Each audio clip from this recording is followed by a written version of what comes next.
Hi hello. വീണ്ടും മാതാവിൻ്റെ story തന്നെയാണ് കേട്ടോ. കുറച്ചും കൂടിയും പറയാമെന്ന് വിചാരിച്ചു.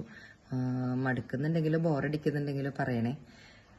നമ്മൾ പറഞ്ഞു നിർത്തിയത് മാതാവിൻ്റെ രഹസ്യകാലമായിരുന്നു.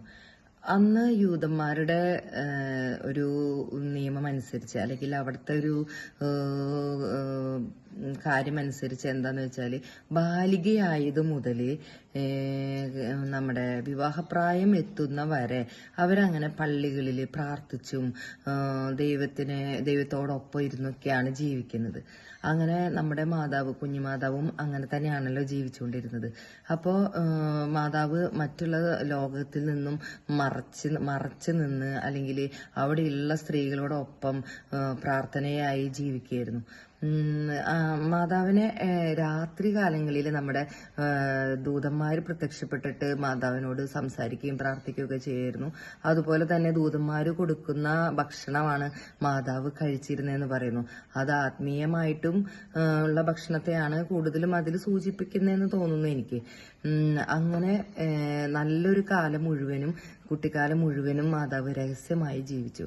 അങ്ങനെ ഇരിക്കുന്ന സമയത്താണ് നമ്മുടെ ഔസേപിതാവിനെ വിവാഹ നിശ്ചയം നടത്തുന്നത്.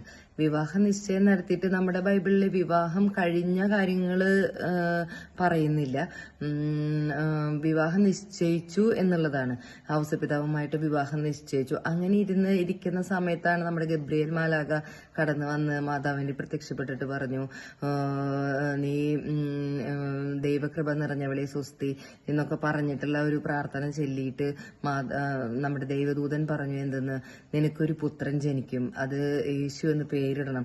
അപ്പൊ നമ്മുടെ മാതാവ് ഒട്ടും ഞെട്ടാതെ സൗമ്യമായിട്ട് നമ്മുടെ മാതാവ് പറയും.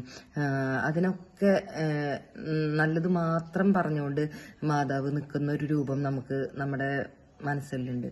ഔസേപിതാവ് എന്ന് പറയുന്ന ആളെ അറിഞ്ഞിട്ടോ അല്ലെങ്കിൽ ഒന്നുമല്ല, ആ ഔസേപിതാവ് എന്ന് പറയുന്ന ആളും അതിനെ വില്ലിങ് ആയിട്ട് നിൽക്കുകയാണ്. കാരണം ഇന്നത്തെ സമൂഹത്തിലെ ഒരു സ്ത്രീ ദൈവകൃപ നിറഞ്ഞ് ഗർഭിണിയാവുക എന്നൊക്കെ പറയുമ്പോൾ അതൊരിക്കലും അഡ്ജസ്റ്റ് ചെയ്യാൻ പറ്റാത്ത കാര്യം. പക്ഷെ ഔസേപിതാവിനറിയാം അതൊരു ദൈവകൃപ നിറഞ്ഞ് തന്നെയാണ്, ആ അനുഗ്രഹം കിട്ടിയിട്ടുണ്ട് എന്നുള്ള വിശ്വാസത്തിൽ തന്നെയാണ് മാതാവിനെ സ്വീകരിച്ചതും.